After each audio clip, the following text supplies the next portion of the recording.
Aiwa silks, Kasaragod, Kanhangad, Mangalore. പൗരത്വ ഭേദഗതി നിയമത്തിനെതിരെ പലതരത്തിലുള്ള പ്രതിഷേധങ്ങളാണ് രാജ്യത്ത് നിലവിൽ നടന്നുകൊണ്ടുള്ളത്. രാജ്യത്തെ ഭിന്നിപ്പിക്കാൻ ശ്രമിക്കുന്ന സംഘപരിവാറിന് ഒരു തിരിച്ചടി എന്നോണം തിരഞ്ഞെടുപ്പിനെ ഉപയോഗിച്ചിരിക്കുകയാണ് ഒരു കൂട്ടം തമിഴ് ജനത. തങ്ങളുടെ ഗ്രാമപഞ്ചായത്ത് പ്രസിഡന്റായി ഒരു മുസ്ലിം സ്ഥാനാർത്ഥിയും അതിലുപരി SDPI പ്രവർത്തകനുമായ മുഹമ്മദ് ജിയാവുദ്ദീനെ തിരഞ്ഞെടുത്തിരിക്കുകയാണ് ഇവർ. മൊത്തം 1360 വോട്ടർമാരുള്ള ഈ ഗ്രാമപഞ്ചായത്തിൽ വെറും 60 പേർ മാത്രമാണ് മുസ്ലിം വോട്ടർമാരായുള്ളത്. ഈ ഗ്രാമപഞ്ചായത്തിന്റെ പ്രസിഡന്റായാണ് മുഹമ്മദ് ജിയാവുദ്ദീനെ ഇവർ തിരഞ്ഞെടുത്തിരിക്കുന്നത്.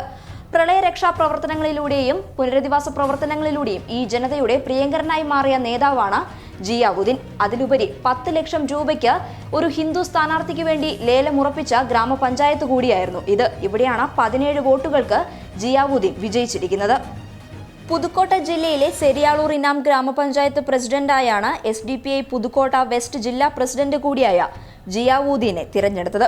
1360 വോട്ടിൽ 554 വോട്ട് നേടിയാണ് SDPI സ്ഥാനാർത്ഥി ജയിച്ചത്. പ്രസിഡന്റ് സ്ഥാനത്തേക്ക് 5 സ്ഥാനാർത്ഥികളാണ് മത്സരരംഗത്തുണ്ടായിരുന്നത്. ഇഞ്ചോടിഞ്ച് പോരാടിയ ശങ്കർ എന്ന സ്ഥാനാർത്ഥിയെ 17 വോട്ടുകൾക്ക് പരാജയപ്പെടുത്തിയാണ് ജിയാവുദ്ദീൻ വിജയിച്ചത് എന്ന് തിരഞ്ഞെടുപ്പിൽ ജിയാവുദ്ദീനെ പിന്തുണച്ച K. രാജഗോപാൽ പറഞ്ഞു. SC വിഭാഗത്തിൽപ്പെട്ട മുത്തരയ്യർ, വള്ളയാർ ജാതിയിലുള്ളവരാണ് ഗ്രാമപഞ്ചായത്തിലെ വോട്ടർമാരിൽ ഭൂരിഭാഗവും. പ്രസിഡന്റ് സ്ഥാനം നേരത്തെ തന്നെ ലേലം ഉറപ്പിച്ച പഞ്ചായത്തുകളിൽ ഒന്നായിരുന്നു സെരിയാളൂർ ഇനാം ഗ്രാമപഞ്ചായത്ത്. 10 ലക്ഷം രൂപയ്ക്ക് ഹിന്ദു വിഭാഗത്തിൽപ്പെട്ട സ്ഥാനാർത്ഥിക്ക് പ്രസിഡന്റ് സ്ഥാനം ലേലം ഉറപ്പിച്ചിരുന്നു. എന്നാൽ ജനങ്ങളുടെ എതിർപ്പിനെ തുടർന്ന് കലക്ടർ ഇടപെട്ട് ലേലം റദ്ദാക്കിയതോടെയാണ് മത്സരം നടന്നത്. നേരത്തെ ലേലം ഉറപ്പിച്ച സ്ഥാനാർത്ഥിക്ക് ഗ്രാമപഞ്ചായത്തിലെ എല്ലാ കുടുംബനാഥന്മാരും വോട്ട് ചെയ്യുമെന്ന് ഉറപ്പ് നൽകിയിരുന്നതായി പ്രദേശവാസിയായ SV കമരേസു പറഞ്ഞു. പൗരത്വ ഭേദഗതി നിയമത്തിലൂടെ കേന്ദ്ര സർക്കാർ ജനങ്ങളെ മതത്തിന്റെ പേരിൽ വിഭജിക്കാൻ ശ്രമിച്ചപ്പോൾ അതിന് മറുപടി നൽകണമെന്ന് ഗ്രാമത്തിലെ ഹിന്ദുക്കൾ തീരുമാനമെടുത്തതാണ്.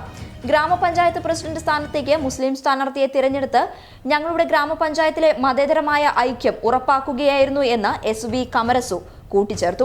ഒരു കുടുംബനാഥൻ തന്നോട് പറഞ്ഞ കാര്യം ഹൃദ്യമായിരുന്നുവെന്ന് ജിയാവുദ്ദീനും പറഞ്ഞു. അദ്ദേഹം മുൻകൂട്ടി ഉറപ്പിച്ചു നൽകിയത് പ്രകാരം ഹിന്ദു സ്ഥാനാർത്ഥിക്ക് വോട്ട് ചെയ്തെങ്കിലും കുടുംബത്തിലെ മറ്റ് 4 പേരുടെയും വോട്ട് ജിയാവുദ്ദീൻ തന്നെ ചെയ്തു എന്നാണ് കുടുംബനാഥൻ പറഞ്ഞത്. News desk public Kerala.